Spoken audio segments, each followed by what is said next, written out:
کبھی کسی شیعہ نے اصحاب کی قبروں کو نہیں ڈھایا، کبھی کسی شیعہ نے رسول کی توہین نہیں کی۔ یہ کون سی فکر تھی کہ سب سے پہلے بقیع، ایک ایسی جگہ جس کے لیے رسول فرمائیں کہ بعض روایات میں ہے 6000 کے قریب اصحاب رسول کی قبور اور مومنین اور شہداء کی قبور وہاں پہ موجود ہیں۔ یہ کون تھا جس نے اصحاب احد کی توہین کی؟ یہ کون تھا جس نے جب جناب حضرت حمزہ کی توہین کی؟ وہ کون تھا جس نے قبر فرزند رسول کو ڈھایا؟ وہ کون تھا جس نے ازواج رسول کی قبور کو ڈھایا؟ وہ کون تھا جس نے عثمان ابن مظعون کی توہین کی، جس کے لیے رسول یہ فرمائیں کہ اگر میرے رشتہ داروں میں سے کوئی دنیا سے چلا جائے اس کی قبر وہاں بنانا جہاں عثمان ابن مظعون کی قبر ہے؟ یہ کون تھا جس نے فرزندان رسول کی قبور کو ڈھایا، جنہوں نے کفر کے فتوے، جنہوں نے شرک کے فتوے؟ یہ تاریخ اسلام اور مسلمانوں سے سلمان رشدی جیسے جب لوگ نکلے ہیں، انہوں نے کن کی کتابوں کو پڑھ کے رسول کی توہین کی؟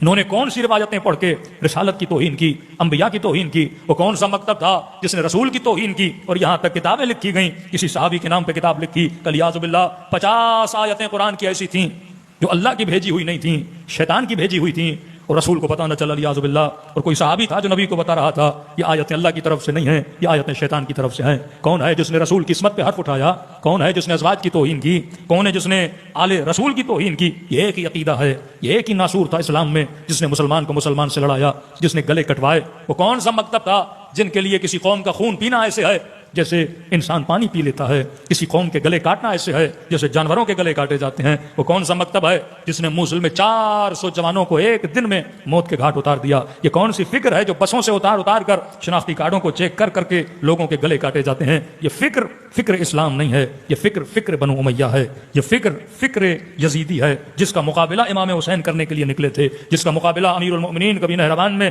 کبھی مارقین، کبھی قاصرین کے مقابلے میں جا رہے ہیں، کیونکہ اگر یہ ناصور اسلام میں رہا تو اسلام کا چہرہ بگڑ جائے گا۔ آج کون ہے جس نے اسلام کو عزت دی؟ آج کون ہے جس نے اسلام کا وقار بلند کیا؟ وہ یا حسین ہیں یا حسین کے چاہنے والے ہیں۔